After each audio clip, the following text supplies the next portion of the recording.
اعوذ باللہ السمیع العلیم من الشیطان الرجیم من حمزہ ونفخہ ونفسہ بسم اللہ الرحمن الرحیم ربی یسر ولا تعسر وتمم بالخیر ربی زدنی علما ووہبنا لہ اسحاق ویعقوب کلا ہدینا ونوحا ہدینا من قبل ومن ذریتہ داود وسلیمان وایوب ویوسف وموسیٰ وہارون وَكَذَلِكَ نَجْزِي الْمُحْسِنِينَ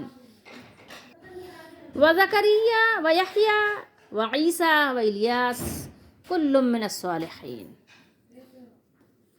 وَإِسْمَاعِيلَ وَالْيَسَعَ وَيُونُسَ وَلُوطًا وَكُلًّا فَضَّلْنَا عَلَى الْعَالَمِينَ وَمِنْ آبَائِهِمْ وَذُرِّيَّاتِهِمْ وَإِخْوَانِهِمْ وَاجْتَبَيْنَاهُمْ وَهَدَيْنَاهُمْ إِلَى صِرَاطٍ مُسْتَقِيمٍ ذَلِكَ هُدَى اللَّهِ يَهْدِي بِهِ مَن يَشَاءُ مِنْ عِبَادِهِ وَلَوْ أَشْرَكُوا لَحَبِطَ عَنْهُمْ مَا كَانُوا يَعْمَلُونَ أُولَئِكَ الَّذِينَ آتَيْنَاهُمُ الْكِتَابَ وَالْحُكْمَ وَالنُّبُوَّةَ فَإِنْ يَكْفُرْ بِهَا هَؤُلَاءِ فَقَدْ وَكَّلْنَا بِهَا قَوْمًا لَيْسُوا بِهَا بِكَافِرِينَ أُولَئِكَ الَّذِينَ هَدَى اللَّهُ فَبِهُدَاهُ مُقْتَدِهْ قُلْ لَا أَسْأَلُكُمْ عَلَيْهِ أَجْرًا إِنْ هُوَ إِلَّا ذِكْرًا لِلْعَالَمِينَ 84 سے 90 یہ 6 آیات ہم نے تلاوت کی ہیں سورہ انعام کی 7واں سپارہ ہے۔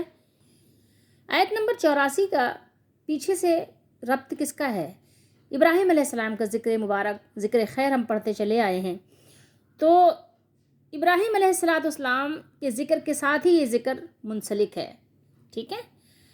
تو اس کا تعلق ادھر سے پیچھے سے ہے، تو ابراہیم علیہ السلام کے نام کو شامل کر لیں تو یہاں پر جو ہم نے ابھی آپ کو سنائی ہیں 6 آیات، تو اس میں انبیاء علیہ السلام کے ناموں کا 18 انبیاء کے ناموں کے ساتھ تذکرہ، اتنا بڑا یعنی گلدستہ نبیوں کے ناموں کا پورے قرآن میں ایک ہی جگہ یہاں پر آیا ہے، اس کے علاوہ ایک ساتھ اتنے نبیوں کا ذکر کہیں پر بھی نہیں آیا۔ اور پھر یہی نہیں، آپ یہ دیکھیے گا، غور کیجیے گا، میں بھی آپ کو گن کو بتاؤں گی، 18 نبیوں کے نام ہیں یہاں پر، لیکن اس کے ساتھ ہی ساتھ آپ ایک چیز اور غور کیجیے گا کہ صرف انبیاء علیہ السلام کے نام ہی نہیں آئے، صالحین کے نام ہی نہیں آئے، بلکہ ان کے آباء کا بھی ذکر ہوا اور ان کی ذریت کا بھی ذکر ہوا، ٹھیک ہے؟ اور پھر ان کے بھائیوں کا بھی ذکر ہوا، ٹھیک ہے؟ اور پھر ان کے انتخاب کرنے کا بھی ذکر ہوا، پھر ان کی ہدایت کا بھی ذکر ہوا، پھر ان کے صراط مستقیم پر چلنے کا بھی ذکر ہوا، ٹھیک ہے؟ اور پھر اس کے بعد کیا بیان کیا اللہ تعالیٰ نے، کیا سبق دیا، وہ ہے ہمارے سبق کے لیے۔ ترجمہ یہ سنیے احمد رضا کے ترجمے سے، کنز ایمان ہے۔ واو ہے اور کے لیے، وہابا یہیبو جو صیغہ ہے، تو آپ اردو میں ذرا سا غور کیجئے کہ آپ کیا کہتے ہیں گفٹ کو، ہبے کرنا، ہبا کرنا، ٹھیک ہے؟ تو اسی سے آپ اس کو سمجھ لیجئے، ٹھیک ہے؟ وہابا یہیبو، اور ہم نے انہیں دیا، ہم نے ان کو ہبے کیا، ہم نے ان کو گفٹ کیا۔ اللہ نے ابراہیم علیہ السلام کو کیا دیا؟ 2 بیٹے دیے، اور وہ بیٹے بھی کیسے؟ اللہ نے بیٹے ایسے دیے، نبی، معمولی بیٹے نہیں دیے، بڑی ہستی۔ آپ تو دنیا کے مال و دولت میں خوش ہوتے ہو نا، اللہ نے ابراہیم علیہ السلام کو اسحاق علیہ السلام دیا، اسماعیل علیہ السلام دیا۔ لیکن مزے کی بات یہ ہے کہ یہاں اللہ تعالیٰ نے بتایا ابراہیم علیہ السلام کو، ان کو بیٹا بھی نبی دیا، ان کو پوتا بھی نبی دیا، اور ان کی نسل میں نبی کا ایک اللہ تعالیٰ نے سلسلہ چلا دیا، اور ہم نے انہیں اسحاق اور یعقوب عطا کیے، ٹھیک ہے؟ ان سب کو ہم نے راہ دکھائی، سب کو اللہ نے ہدایت دی، کلن ہدینا، سارے ہدایت والے تھے، ٹھیک ہے؟ سارے ہدایت والے تھے اللہ تعالیٰ نے، فرمایا کہ کلن ہدینا۔ کلن ہدینا کا کیا مطلب ہے کہ پورا کنبہ تو نہیں بات ہو رہی یہاں پہ، یہ کلن ہدینا سے مراد یہ ہے کہ ابراہیم علیہ السلام کے بیٹے جو اسحاق علیہ السلام ہیں، یعقوب علیہ السلام ہے، اسماعیل علیہ السلام ہے، جن کے تذکرے پیچھے ہوئے یا ہو رہے ہیں یا آگے ہوں گے، اللہ نے ان سب کو ہدایت دی، ٹھیک ہے؟ کیونکہ قرآن سے ہی ثابت ہے کہ سارے کی ساری ذریت مسلمان نہیں تھی، ٹھیک ہے؟ اچھا، پھر آگے چلیے، اور ان سے پہلے نوح علیہ السلام کا ذکر ہے، ٹھیک ہے؟ کو راہ دکھائی، نوح علیہ السلام کو بھی اللہ تعالیٰ نے ہدایت دی، یہاں پہ ترجمہ ہے راہ دکھائی، اور اس کی اولاد میں سے، ٹھیک ہے؟ اور اولاد کو ذریت کو بھی، داؤد اور سلیمان اور ایوب اور یوسف اور موسیٰ اور عیسیٰ، موسیٰ اور ہارون، موسیٰ علیہ السلام کے بعد ہارون علیہ السلام کا ذکر ہے، موسیٰ اور ہارون، اور ہم ایسا ہی بدلہ دیتے ہیں نیکوکاروں کو، محسنین کو ایسا ہی بدلہ دیتے ہیں، اور زکریا اور یحییٰ اور عیسیٰ اور الیاس کو، یہ سب ہمارے قرب کے لائق ہیں، سبحان اللہ، سب صالحین ہیں، کل من الصالحین۔ ذرا ان الفاظ پہ غور کیجئے گا، نجزی المحسنین، کل من الصالحین، ان الفاظ پر غور کیجئے گا۔ اچھا، اور اسماعیل آیا ذکر یہاں پر، ٹھیک ہے، اور یسع ہے یہاں پر، ٹھیک ہے، ہم یہاں پہ ٹھہر جاتے ہیں تو یسع پڑھ دیتے ہیں، اور یونس اور لوط کو، اور ہم نے ہر ایک کو اس کے وقت میں سب پر فضیلت دی، وَكُلًّا فَضَّلْنَا عَلَى الْعَالَمِينَ، اور کچھ ان کے باپ دادا، کچھ کیوں کہا، سارے باپ دادا تو نہیں نا، اس لیے کچھ من، یہاں من آپ بیانیہ لے لیجئے نا، ان میں سے یعنی جو ان کے آبا تھے ان میں سے ہدایت یافتہ لوگوں کی بات ہو رہی ہے، ساروں کی بات نہیں ہو رہی ہے، اور کچھ ان کے باپ دادا اور اولاد اور بھائیوں میں سے بعض کو، ٹھیک ہے، یعنی سارے بھائی بھی نہیں اور ساری ذریت بھی نہیں، ٹھیک ہے، اور ہم نے انہیں چن لیا اور سیدھی راہ دکھائی۔ اللہ ہم سب کو بھی آپ اپنے پسندیدہ بندوں میں چن لیجئے اور ہمیں بھی سیدھے راستے پہ چلائیے، سیدھے راستہ دکھائیے بھی، سیدھے راستے پہ چلائیے بھی، اور سیدھے راستے پہ قائم اور دائم کر دیجئے، ثابت قدمی عطا کر کے دوام بخش دیجئے، سیدھے راستے پہ زندہ رکھیے، سیدھے راستے پہ موت دیجئے، آمین۔ یہ اللہ کی ہدایت ہے کہ اپنے بندوں میں جسے چاہے دے، اور اگر وہ شرک کرتے تو ضرور ان کا کیا اکارت جاتا۔ یہ ترجمہ کس کا ہے؟ احمد رضا کا۔ کیا کہہ رہے ہیں؟ وَلَوْ أَشْرَكُوا، محال ہے کسی نبی سے شرک کا ہو جانا، محال ہے۔ پھر اللہ نے یہاں کیوں بیان کیا؟ کیا اللہ کا بیان کوئی حکمت سے خالی ہوتا ہے؟ کیا اللہ تعالیٰ نے ایویں ہی بیان کر دیا؟ نعوذ باللہ، کوئی تو وجہ ہے، کوئی تو حکمت ہے، کوئی تو سبب ہے۔ تو احمد رضا کا ترجمہ دیکھ لیجئے کہ کس کا ابھی ذکر پیچھے ہم نے پڑھا ہے، کس کے لیے بات ہو رہی ہے، کس کی بات ہو رہی ہے؟ اگر وہ شرک کرتے، بفرض محال ہے، ممکن نہیں ہے، امپاسبل، لیکن وہ شرک کرتے تو ضرور، ترجمہ کس کا ہے؟ تو ضرور، ٹھیک ہے۔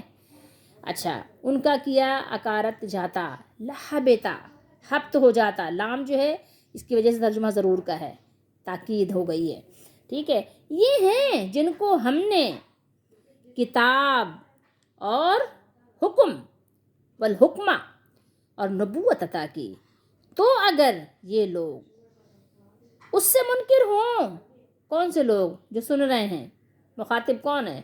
تو ہم نے اس کے لیے ایک ایسی قوم لگا رکھی ہے جو انکار والی نہیں ہے۔ یہ ہیں جن کو اللہ نے ہدایت کی تو تم انہیں، یہ ہم ہے تو اس لیے انہیں نہیں، ان لوگوں کی، ٹھیک ہے، ان لوگوں کی راہ چلو، یعنی ان لوگوں کے طریقے پر چلو، ان کی اقتداء کرو، اردو میں بھی آپ اقتداء بولتے ہیں نا، ان کی اقتداء کرو، ٹھیک، ان کے پیچھے چلو، مقتدی بن کے رہو ان کے۔ تم فرماؤ میں قرآن پر تم سے کوئی اجرت نہیں مانگتا، وہ تو نہیں مگر نصیحت سارے جہان کو۔ قرآن نصیحت ہے کس کے لیے؟ پورے جہان، عالمین کے لیے، لیکن وہ نصیحت کرتا اس کو ہے جو اس سے نصیحت لینا چاہتا ہے، حاصل کرنا چاہتا ہے۔ دیکھیے یہاں اب ہم گناتے ہیں آپ کو نام نبیوں کے، تاکہ آپ کو یاد ہو جائے کہ کتنے نبیوں کا یہاں ذکر ہوا ہے۔ ابراہیم علیہ السلام کا ایک نام لے لیجیے پیچھے سے، پھر یہاں ان کے ایک بیٹے اور ایک پوتے کا ذکر ہوا، یہ 3 ہو گئے، اسحاق اور یعقوب 3، پھر نوح علیہ السلام 4، داؤد و سلیمان علیہ السلام 6، ایوب و یوسف علیہ السلام 8، موسیٰ اور ہارون علیہ السلام 10، زکریا اور یحییٰ علیہ السلام 12، عیسیٰ اور الیاس علیہ السلام 14، اسماعیل اور یسع علیہم السلام 16، یونس اور لوط علیہم السلام 18 ہو گئے۔ آپ نے گن لیے؟ گن لیجئے، ان کی گنتی کاؤنٹنگ کرنا ضروری ہے تاکہ آپ کو یقین ہو جائے کہ 18 نبیوں کا ذکر ایک ساتھ یہاں پر ہوا ہے۔ اب مجھے اور آپ کو یہاں غور کرنا ہے تھوڑی دیر ٹھہر کر، پھر دوبارہ پڑھنا ہے، پھر پڑھنا ہے، پھر پڑھنا ہے. ایک دفعہ زندگی میں تو پڑھ ہی لیجئے نا، کم از کم پوری زندگی میں کوشش کیجئے قبر کے سوالات کے جوابات کو حل کرنے کے لیے ایک دفعہ قرآن مجید کو توجہ کے ساتھ، ترجمے کے ساتھ، تفسیر کے ساتھ پڑھ لیجئے. اگر پڑھ نہیں سکتے تو سن لیجئے، اتنا تو کم از کم مرنے سے پہلے کر لیجئے. بہرحال یہاں پر دیکھیے 18 نبیوں کے ذکر کے گلدستے کے ساتھ عوام کو، ہم سب کو کس بات کا سبق دیا اور کس بات سے ڈرایا ہے. یہ تو سب کو معلوم ہے. ہر ایک ادنا سے ادنا مسلمان، ادنا سے ادنا عقل رکھنے والے کو اتنی سی سمجھ تو بہرحال ہے کہ کسی بھی نبی سے، کسی بھی رسول سے، پیغمبر علیہ الصلاۃ والسلام سے شرک کا ہونا ناممکن ہے.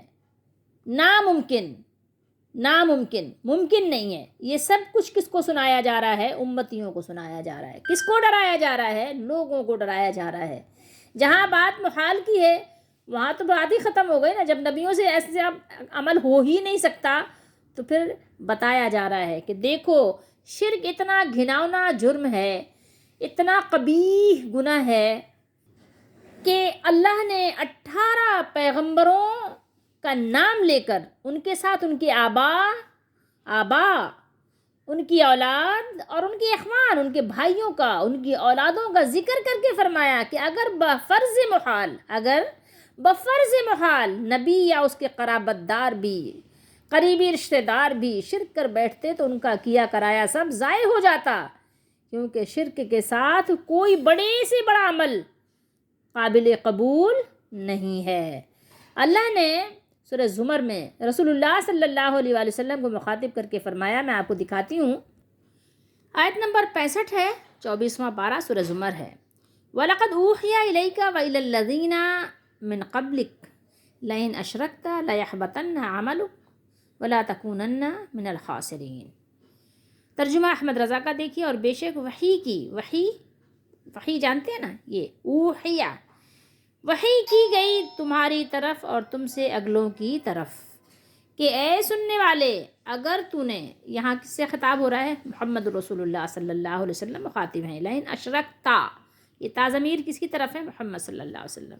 کہ اے سننے والے، اگر تو نے، احمد رضا کا ترجمہ ہے، اگر تو نے اللہ کا شریک کیا تو ضرور لیحبطن، ٹھیک ہے، ضرور تیرا سب کیا دھرا اکارت جائے گا، اور ضرور یہ تو تڑاکنی لوگوں کا ہوتا ہے، میں نہیں کرتی، تو ہار میں رہے گا. ہار یعنی خسارے کا ترجمہ ہار کیا ہے. وہ ہار جو ہار جیت ہوتی ہے، وہ ہار نہیں جو مالا پہنائی جاتی ہے. تو ہار میں رہے گا. یہ کس سے خطاب ہے؟ اپنے پیارے محبوب صلی اللہ علیہ وسلم سے. تو کیا یہ ممکن تھا کہ محبوب صلی اللہ علیہ وسلم ایسا کرتے؟ نہیں. یہ کس کو بتایا جا رہا ہے؟ مجھے اور آپ کو. ایک مقولہ ہے کہ عقل والوں کے لیے اشارہ کافی ہوتا ہے، لیکن اگر عقل نہ ہو تو پھر کیا کر سکتا ہے انسان؟ پھر تو آپ ظاہر ہے اشارہ کیا، بہت بڑے بڑے لا کر آپ راکٹ سائنس بھی رکھ دیں تو کسی کو سمجھ نہیں آتی نا. تو بہرحال آپ یہاں دیکھ لیجئے کہ یہ ہمیں اور آپ کو اشارہ کیا گیا ہے، انڈیکیٹر دیا گیا ہے، لیکن بہرحال یہ سمجھنے والوں کے لیے ہے. ٹھیک ہے، تو اب آگے پھر بتا دیا گیا کہ اگر یہ لوگ اس کتاب، حکم اور نبوت کو نہ مانیں تو اس سے کون لوگ مراد ہیں؟ محمد صلی اللہ علیہ وآلہ وسلم کی نبوت کو نہ ماننے والے کفار اور مشرکین مراد ہیں. تو ہم نے ان کتاب اور نبوت کے لیے ایسے لوگ مقرر کیے ہیں. اس سے مراد کون لوگ ہیں؟ مہاجرین ہیں، انصار ہیں، اور قیامت تک آنے والے ایماندار ہیں جو ان نعمتوں کا انکار نہیں کرتے، مانتے ہیں. سب سے بڑی نعمت اسی کو مانتے ہیں. اچھا، اس آیت مبارکہ کا پیچھے سے ربط کیا ہے؟ اللہ نے فرمایا کہ ہم نے ان کو اسحاق اور یعقوب عطا کیے. تو یہاں دیکھیے پیچھے کیا اللہ نے بیان کیا تھا، نرفع درجات من نشاء، ہم جسے چاہیں درجوں بلند کریں. ابراہیم علیہ السلام نے اپنے آپ کو اللہ کے دین کے لیے، اللہ کے لیے، اس کے حکم کے لیے وقف کر دیا تھا، تو اللہ تعالیٰ نے بھی ان کو اپنے لیے منتخب کر لیا، ان کے درجے بلند کیے. پھر ان کو اللہ نے بڑھاپے میں، آپ تصور کیجئے، قرآن نے بیان کیا ہے کہ یعنی انتہائی ذوف میں، وقت کے گزر جانے کے بعد اللہ نے ان کو بیٹا بھی دیا اور پوتا بھی دیا. ایک چیز یہاں قابل غور ہے، ٹھہر جائیے اور غور کیجئے. یہ ایک مکمل ترین اللہ تعالیٰ نے بشارت اور عظیم ترین نعمت اللہ تعالیٰ نے ان کو عطا فرمائی تھی. قرآن میں ہی ہے، لیکن ابھی ہم بات نہیں کریں گے کیونکہ ہم نے آیات بہت تلاوت کی ہیں، تو اس لیے ویسے ہی باتیں بہت لمبی ہوں گی.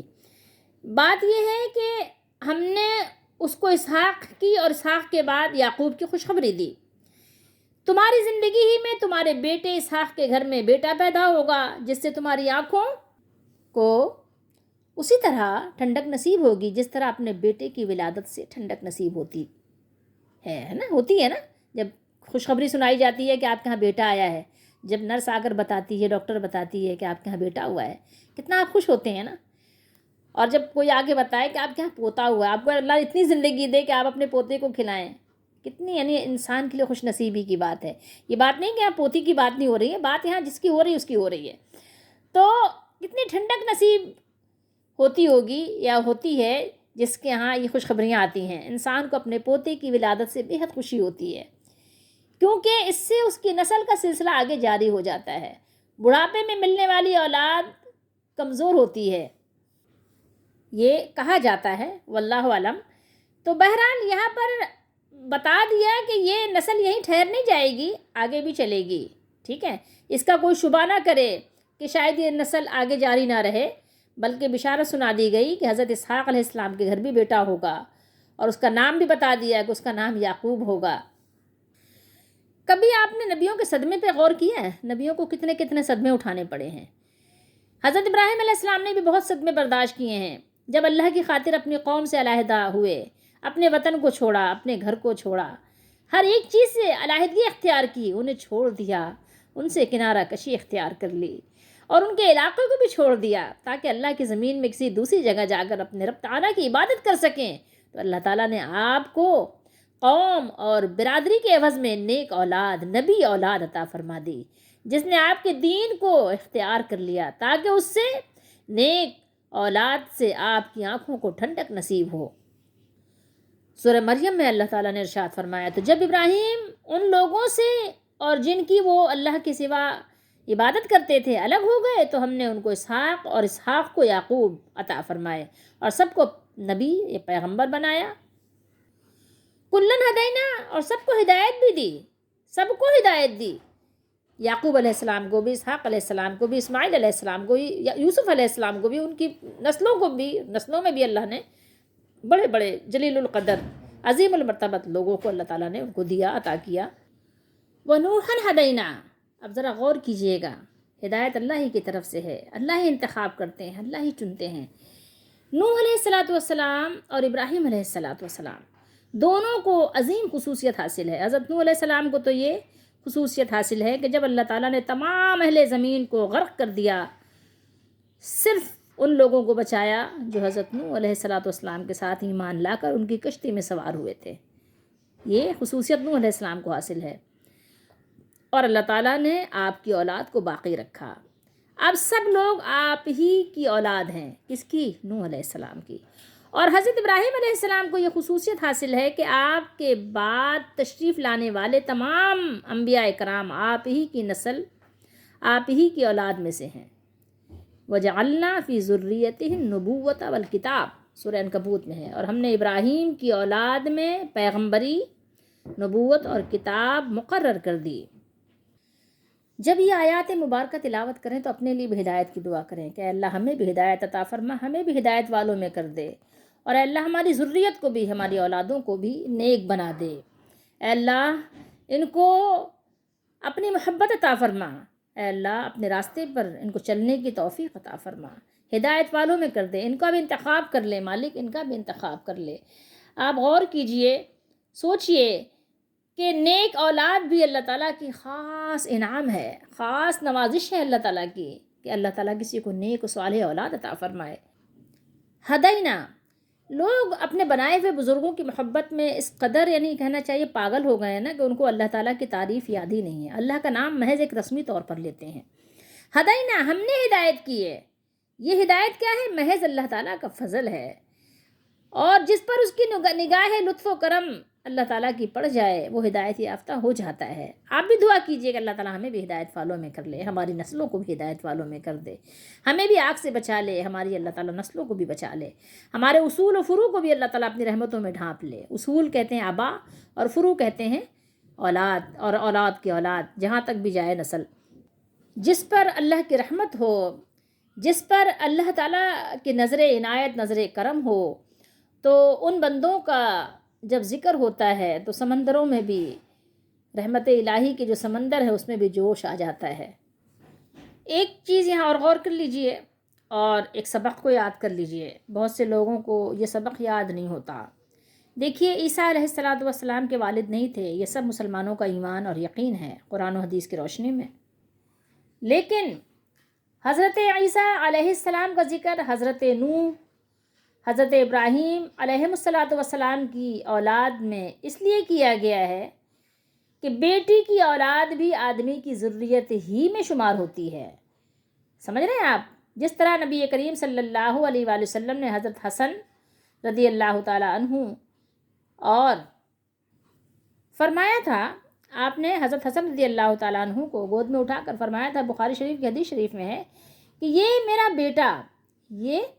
بیٹا سردار ہے، اور امید ہے کہ اللہ تعالیٰ اس کے ذریعے سے مسلمانوں کے 2 بڑے گروہوں میں صلح کروا دیں گے۔ ٹھیک ہے، تو یہ حدیث شریف موجود ہے، تو آپ نے اپنا بیٹا قرار دیا تھا۔ وہ کون تھے؟ بیٹی کے بیٹے تھے نا۔ اور ایک مرتبہ پھر برکت حاصل کر لیجئے کہ آبا سے مراد کون لوگ ہیں؟ آبا سے اصول مراد ہیں اور ذریات سے فروع مراد ہیں، یعنی ان کے اصول و فروع اور اخوان میں سے بھی بہت سوں کو ہم نے مقام اجتباء اور ہدایت سے نوازا۔ اجتباء کے معنی ہے چن لینا، انتخاب کر لینا، چوز کر لینا، یعنی چوائس آپ کی جو ہو اس کو چوز کر لینا، چن لینا، اور اپنے خاص بندوں میں شمار کرنا اور ان کے ساتھ ملا لینا۔ آپ نے نبی کریم صلی اللہ علیہ وسلم کے نام میں بھی شاید پڑھا ہو مجتبی، مصطفیٰ، اس طرح پڑھا ہوگا نا، تو اسی طریقے سے سمجھ لیجئے اجتباء، استفاء۔ تو اپنے لیے بھی اللہ سے دعا کیجئے کہ اللہ تعالیٰ ہمیں بھی اپنے خاص بندوں میں قبول فرما لیں، اور ہم سے بھی وہی کام لے لیں جن کو اللہ تعالیٰ قبول فرماتے ہیں۔ اور اللہ کی رحمتوں کے دریا اور اس کے سمندروں میں جو رحمت کا جوش ہے اس کا دیکھیے یہاں پہ ہدینا، ٹھیک ہے، اس پہ غور کیجئے گا، ہدینا محسنین پہ غور کیجئے گا۔ ویسے تو غور کرنے کی بہت ساری چیزیں ہیں، لیکن خاص کو تو اس کا مثلا نوٹ ڈاؤن کر لیں۔ صالحین کو غور کیجئے گا، فضلنا، سارے فضیلت والے، سارے صالحین، سارے محسنین، سارے ہدایت یافتہ، سارے برگزیدہ، سارے چنے ہوئے، انتخاب کیے ہوئے، سب اجتباء، استفاء۔ تو آپ غور کیجئے ذرا، آپ ان آیات میں غور کرنے سے انسان کو پتہ چلتا ہے کہ اللہ تعالیٰ کے نیک بندوں کی کیا کیا خوبیاں، کیا کیا ان کی جو ہے اللہ تعالیٰ نے کامیابیاں کس طرح سے بیان فرمائی ہیں۔ اور کیوں نہ ہو کہ ظاہر ہے اللہ تعالیٰ بہترین صلہ اور بہترین اجر دینے والے ہیں، اس جیسا اجر کون دے سکتا ہے؟ جب آپ اللہ کے لیے ہو جاتے ہیں تو پھر اللہ تعالیٰ آپ کے ہو جاتے ہیں۔ تو یہ وہ بزرگ ہستیاں ہیں جن بزرگوں کو آپ بھول گئے ہیں، ان بزرگوں کو یاد کیجئے، ان کو یاد کرنے کے لیے کہا گیا ہے۔ ان کو یاد کریں گے تو ان کے نقش قدم پہ چلیں گے، ان کے پیغام کو آپ اپنے بچوں کو بتائیں گے، پہنچائیں گے، سنائیں گے، تو آپ ان کے نقش قدم پہ چلیں گے نا۔ آپ نے تو پتہ نہیں اپنے بنائے ہوئے بزرگوں کے آپ نے ان کے نام پڑھنے شروع کر دیے ہیں، ان کے ناموں کی مالا جپنے شروع کر دیا۔ آپ ان کے تذکرے پڑھیے، پڑھائیے بچوں کو، یاد کیجئے، یاد کروائیے، سبق دیجئے۔ سبق یہ ایسا سبق ہے جس کو یاد کرنے کی ضرورت ہے نا۔ اب لوگ کیا ہے اپنے بزرگوں کے نام کی مالا جپ رہے ہیں، واللہ عالم کیا کیا نام پکارتے ہیں، اللہ کے پیارے پیارے نام بھول گئے ہیں۔ اللہ نے فرمایا پکارو اللہ کو اللہ کے پیارے ناموں سے، لیکن اللہ کا نام بھول گئے۔ اللہ کو تو بس رسماً اللہ کہتے ہیں۔ جیسے آپ ہندوؤں کے یہاں چلے جائیں، جو ہندو مسلمانوں کے ساتھ رہتے ہیں وہ اللہ، انشاءاللہ، ماشاءاللہ، الحمدللہ، سبحان اللہ، وہ کہتے ہیں نا، اللہ کا شکر ہے۔ آپ سنیں، آپ حیران ہوں گے کہ واقعی آپ کو پتہ بھی نہیں چلے گا کہ یہ کون ہے یہ۔ تو بہرحال تو اللہ نے فرمایا کہ وَكُلًّا فَضَّلْنَا عَلَى الْعَالَمِينَ، یعنی اپنے اپنے زمانے کے تمام لوگوں پر یہ لوگ کون سے لوگ تھے؟ فضیلت والے تھے، ان سب کو فضیلت دی گئی تھی، کہاں سے؟ اللہ کی طرف سے۔ اور بات یہی ختم بھی نہیں ہوئی، بلکہ ان کے آبا، ان کے بابا، دادا، پردادا، اوپر تک، اور ان کے بیٹوں، پوتوں، پرپوتوں، نیچے تک، اور ان کے بھائیوں میں سے جو بھی ایمان والے تھے، جو بھی ایماندار تھے، انہیں بھی ہم نے ہدایت پر لگایا اور بزرگی دی، برگزیدہ کیا۔ وَاجْتَبَيْنَاهُمْ وَهَدَيْنَاهُمْ إِلَىٰ صِرَاطٍ مُسْتَقِيمٍ، اور ہم نے ان کو برگزیدہ بھی کیا اور سیدھا رستہ بھی دکھایا تھا۔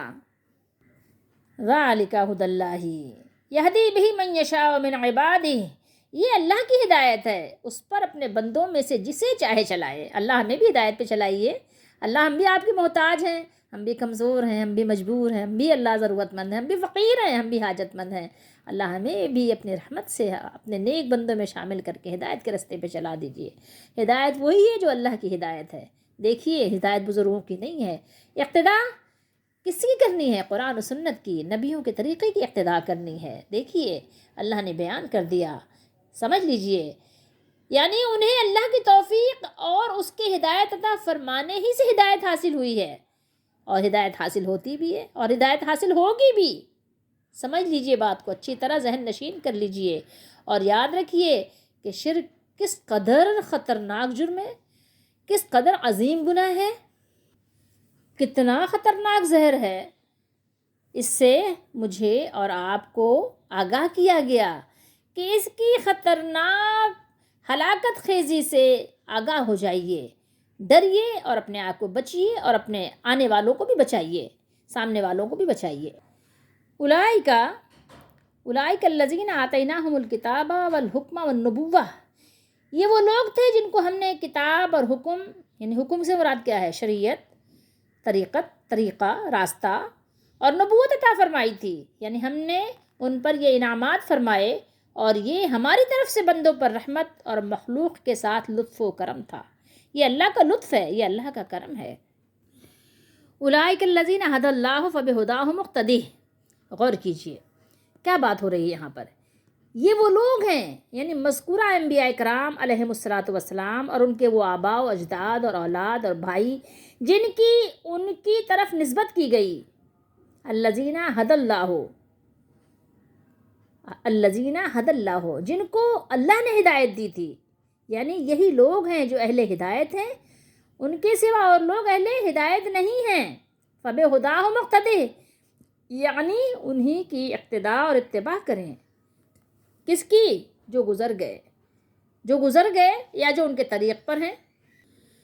اللہ تعالیٰ نے اپنے نبی محمد رسول اللہ صلی اللہ تعالیٰ علیہ وآلہ وسلم کو انہی لوگوں کے طریق پر اقتداء کے لیے فرمایا، یہ حکم فرمایا اللہ نے، اور آپ صلی اللہ علیہ وسلم کی امت کے لیے جو بھی شریعت ہے، جو نبی کریم صلی اللہ علیہ وسلم شریعت بیان کرتے ہیں اور جو بھی حکم دیتے ہیں، تو آپ صلی اللہ علیہ وسلم کی امت آپ کی فرما برداری کے لیے کیا ہے؟ پابند ہے، تابع فرمان ہے۔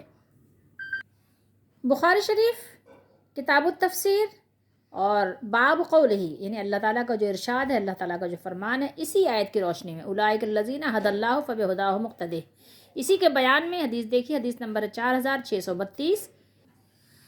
حضرت امام مجاہد تابعی بزرگ ہیں، انہوں نے خبر دی کہ ان کے استاد حضرت ابن عباس رضی اللہ تعالیٰ عنہما، یہ جو صحابی بزرگ ہیں، رسول اللہ صلی اللہ علیہ وسلم کے کزن، چھوٹے بھائی، چچا زاد، تو ان لوگوں نے بتایا، پوچھا کہ سورہ سعد میں سجدہ ہے، ٹھیک ہے؟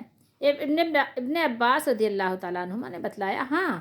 پھر آپ نے آیت وَوَهَبْنَا سے فَبِهُدَاهُ مُقْتَدِهْ تک پڑھی اور کہا کہ داؤد علیہ السلام بھی ان انبیاء میں شامل ہیں جن کا ذکر آیت میں ہوا ہے، اور بیان کیا امام مجاہد نے کہ ابن عباس رضی اللہ تعالیٰ عنہما سے پوچھا تو انہوں نے کہا تمہارے نبی بھی ان میں سے ہیں صلی اللہ علیہ وسلم جنہیں اگلے انبیاء کی اقتداء کا حکم دیا گیا ہے۔ ہمارے نبی صلی اللہ علیہ وآلہ وسلم بھی ان میں سے ہیں جن کو، یعنی جو نبی پہلے گزر چکے تھے ہمارے نبی سے پہلے، ان کی اقتداء کا حکم دیا گیا ہے۔ فَبِهُدَاهُ مُقْتَدِي۔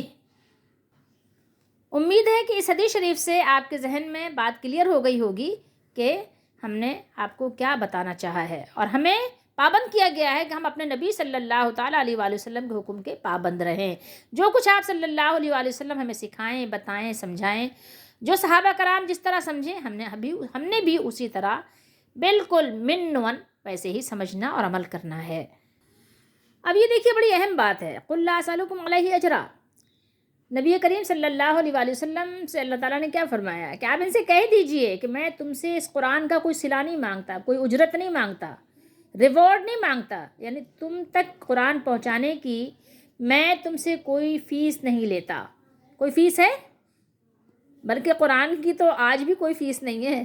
ویسے تو لوگ اگر آپ کو دنیاوی تعلیم لینی ہو تو ایک ایک مہینے کی کافی فیس لوگ جاتے ہیں دے دیتے ہیں. ویسے جہاں ڈنڈی مار سکتے ہیں مارتے بھی ہیں، لیکن جس کی لاٹھی اس کی بھینس والی بات ہے کہ جہاں پر مجبوری ہے تو لاکھوں میں بھی دیتے ہیں، لاکھوں کی کتابیں بھی خریدتے ہیں اور تعلیم پہ بھی لاکھوں خرچ کرتے ہیں. لیکن قرآن پڑھانے والے کو بیچارے کو قاری کو ابھی بھی 2,000 بھی نہیں دیے جاتے، اس کی فیس تو ابھی بھی نہیں ہے. قرآن پڑھنے والے کو تو کہا جاتا ہے صاف صبر ہی کرو. ٹھیک ہے، آپ ابھی بھی پیٹ پہ پتھر ہی باندھو، نبی صلی اللہ علیہ وسلم کی سنت ہے پیٹ پہ پتھر باندھنا، تو کوئی حرج والی بات نہیں، پتھر باندھو. تو لیکن یہ صرف ان کے لیے جو قرآن پڑھیں اور پڑھائیں، پتھر باندھنا صرف ان کے لیے سنت ہے، باقی جو دنیا کماتے ہیں ان کے لیے نہیں. ان کے لیے تو بس وہی بھیک دینا ہے. ٹھیک ہے، وہ بھیک دینا ہی پسند کرتے ہیں، اس کے علاوہ نہیں دینا پسند کرتے. بہرحال اللہ تعالیٰ ہم سب کو سمجھ دے، اللہ ماشاء اللہ جو ظاہر ہے جن کو اللہ کا ڈر ہے، جن کے پاس تقویٰ ہے. تو دیکھیے یہاں پر کتنی پیاری خوبصورت بات اللہ تعالیٰ نے بیان فرمائی کہ کوئی صلہ قرآن کا دے بھی نہیں سکتا. ویسے دینا چاہیے زیادہ سے زیادہ، اللہ توفیق دے تو، لیکن قرآن پڑھانے والے کو، قرآن سمجھانے والے کو زیادہ سے زیادہ آپ صلہ اگر دے سکتے ہیں تو دیں، کیونکہ اس کی کوئی قیمت نہیں ہے. لیکن اللہ نے فرمایا میں تم سے کوئی صلہ اس کا مانگتا نہیں ہوں. کیوں؟ کیونکہ اگر ظاہر ہے ابھی آج بھی اگر قرآن کا قاری کہہ دے کہ میں 10,000 فیس لوں گا تو کون اپنے بچے کو قرآن پڑھائے گا؟ کوئی بھی نہیں پڑھائے گا، نہیں پڑھائے گا نا. اگر قرآن پڑھانے کی یونیورسٹیز قائم ہو جائیں اور وہاں پہ بہت بڑی بڑی فیسیں رکھ دی جائیں تو کون دے گا؟ کوئی بھی نہیں دے گا کہ بھائی اتنا ہمارے پاس نہیں ہے، میں کہاں سے ادا کروں، میں بھیک مانگوں کیا؟ نہیں، میں نہیں دے سکتا. تو کوئی قرآن پڑھے گا ہی نہیں. اس لیے انبیاء نے بھی سب سے اونچی، سب سے اعلیٰ تعلیم دینے کے لیے بھی کوئی اجرت ہی نہیں رکھی. ٹھیک ہے، فری ہے، فری آف کاسٹ اس کی تعلیم حاصل کرو.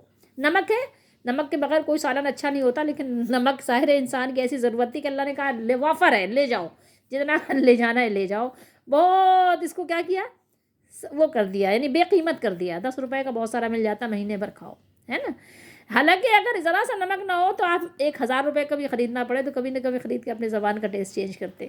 لیکن اللہ کی رحمت ہے، اسے لا الہ الا اللہ ہے، ایک دفعہ پڑھ لے اگر یقین کے ساتھ سمجھ کر تو جنت مل جاتی ہے. لیکن اللہ تعالیٰ نے آسان کر دیا تو لوگ اس کی قیمت ہی نہیں سمجھتے.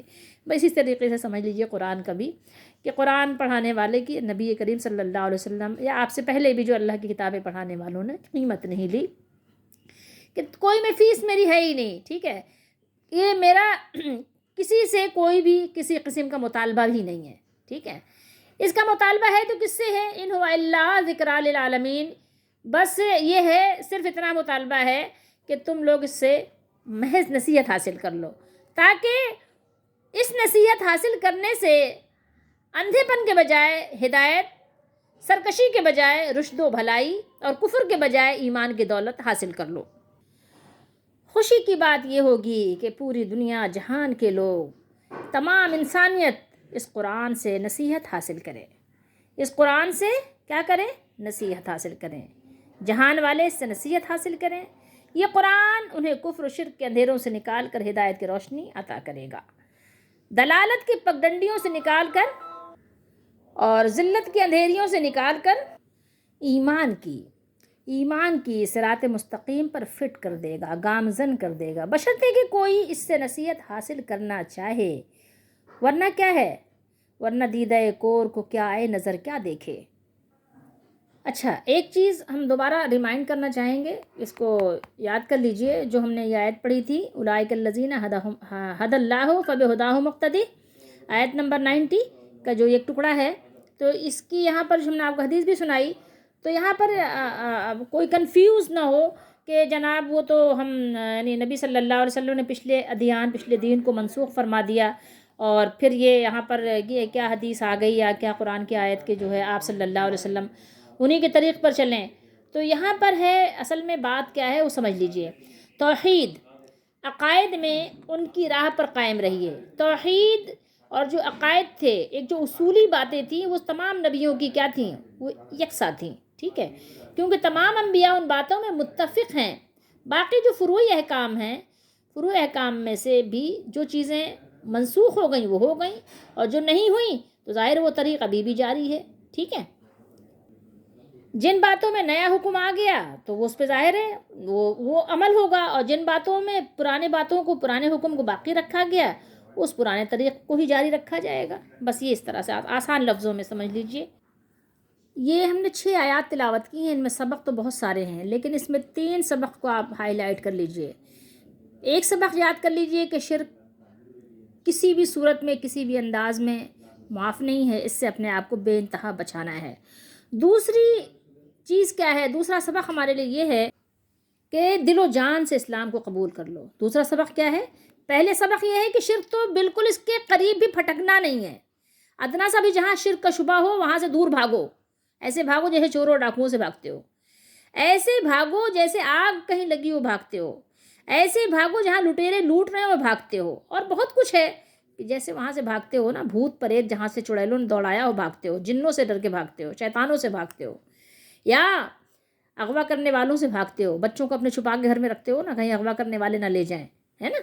تو اسی طریقے سے بھاگو، ڈرو، بچاؤ اپنے آپ کو شرک سے۔ لیکن دوسرا سبق وہ بھی بہت اہم ہے کہ دیکھو اگر تم اسلام کو نہیں مانتے تو اسلام کو کوئی نقصان نہیں پہنچے گا، کیونکہ اس دین حق کو قبول کرنے کے لیے، اس کا پیغام دنیا کے گوشے گوشے تک پہنچانے کے لیے، اور اس کے پرچم کو ہر قیمت پر سر بلند کرنے کے لیے، ہر سو عام کرنے کے لیے ایک قوم ہے، وہ کرے گی، کرتی رہے گی۔ اس دور میں انصار نے کیا تھا، مہاجرین نے کیا تھا، لیکن قیامت تک ایسے لوگ آتے رہیں گے۔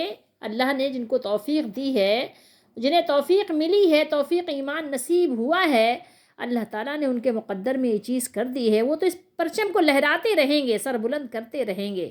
آپ کی مرضی ہے، آپ بھی اس گروپ میں شامل ہونا چاہتے ہیں تو ہو جائیے، ابھی وقت ہے، فائدہ اٹھا لیجئے، سیل لگی ہوئی ہے، ٹھیک ہے؟ اگر اس سے آپ فائدہ اٹھا سکتے ہیں تو اٹھا لیجئے، نہیں تو آپ کی مرضی ہے، آپ جائیں، پھر آپ دنیا کے بازاروں میں پھرتے رہیں اور اسی میں گھوم گھوم کر پھر جائیں، مر جائیے گا، پھر کیا کر سکتے ہیں؟ اگر آپ نہیں سمجھتے تو ہم کیا کر سکتے ہیں بتائیے؟ کس طرح سمجھائیں کہ آپ کو سمجھ آئے؟ آئیے قرآن کی طرف، ٹھیک ہے؟ تو دوسرا سبق یہ ہے کہ اگر آپ نہیں مانتے تو قرآن کا، دین کا، اسلام کا کوئی نقصان نہیں ہے، نقصان ان پرسن آپ کا خود ہے، آپ کی اپنی ذات میں، اور کسی کا نہیں ہے۔ اور تیسرا اور اہم سبق یہ ہے، یہ بھی بہت اہم سبق ہے، بہت ضروری سبق ہے، اس کو بھی یاد رکھ لیجئے۔ اللہ نے فرمایا قُلْ لَا أَسْأَلُكُمْ عَلَيْهِ أَجْرًا۔ بعض کفار اس غلط فہمی میں وہ مبتلا تھے، اور آج بھی ایسے لوگ مبتلا ہوتے ہیں کہ کوئی اگر دین کی بات بتائے تو سمجھتے ہیں شاید اس کو کوئی لالچ ہے نا؟ تو اس غلط فہمی میں مبتلا تھے کہ نبوت کا دعویٰ صرف مال و دولت اکٹھا کرنے کے لیے کیا گیا ہے۔ اللہ تعالیٰ اپنے محبوب کریم صلی اللہ تعالیٰ علیہ وآلہ وسلم کو حکم فرماتے ہیں کہ آپ اعلان کر دیجئے کہ دعوت اسلام میرا پیشہ نہیں ہے، میں اس سے اپنے پیشہ نہیں اختیار کیا کہ میں اس سے پیسہ کماؤں، بلکہ مقصد حیات ہے، میرا مشن ہے، یہ میں اسی مشن کے تحت دنیا میں آیا ہی ہوں، ٹھیک ہے؟ آیا ہی اسی لیے، میرا مقصد حیات ہی یہی ہے، میں اس کے ذریعے سے دولت جمع نہیں کرنا چاہتا، بلکہ میرا مدعا تو فقط یہ ہے کہ تم گمراہی کی دلدل سے نکل کر شاہ راہ ہدایت پر آ جاؤ، تمہارے رب سے تمہارا ٹوٹا ہوا رشتہ پھر جوڑ دیا جائے، آ جاؤ، آ جاؤ۔ جو کتاب میں تمہیں پڑھ کر سناتا ہوں اور سمجھاتا ہوں، اس سے میری کوئی ذاتی غرض وابستہ نہیں ہے، یہ تو ہر قسم کی غرض سے بالا تر ہے، یہ تو ایک آفاقی دعوت ہے، یہ تو ایک عالمی پیغام ہے، یہ تو عالمی پیغام ہدایت ہے۔ اس کے پیش نظر کسی شخص، کسی قوم اور کسی ملک کی برتری دوسروں پر قائم کرنا نہیں ہے، میرے چندہ ایسا نہیں ہے، بلکہ سب کو ایک سطح پر، ایک صف میں کھڑا کرنا اور امن و سلامتی کی راہ پر چلانا، گامزن کرنا ہے۔ یہ قرآن عربی ہے، لیکن صرف عربوں کے لیے نہیں ہے، یہ عرب اور عجم سب کے لیے یکساں مفید ہے، اور اس کا فارمولہ بھی بہت آسان ہے، مشکل بھی نہیں ہے، یہ حکیموں کا چورن نہیں ہے کہ جو سیکھنے کے لیے آپ کو بہت زیادہ مشکل اٹھانی پڑے، نہیں، یہ تو بہت ہی آسان کتاب ہے، سب سے آسان کتاب ہے، کیوں؟ اس لیے کہ رب العالمین کی کتاب ہے، یہ تو ان پڑھ بھی سمجھ جاتے ہیں، بلکہ اس کے الفاظ بھی اتنے آسان ہیں کہ کمزور سے کمزور ذہن والے لوگ بھی پڑھ لیتے ہیں، بلکہ آپ یوں کہیں تو کوئی مبالغہ نہیں ہے کہ جس بچے کو کچھ پڑھنا نہیں آتا اس کو مدرسے میں ڈال دیا جاتا ہے، وہ بھی قرآن پڑھ کے آ جاتا ہے، سوچئے ذرا۔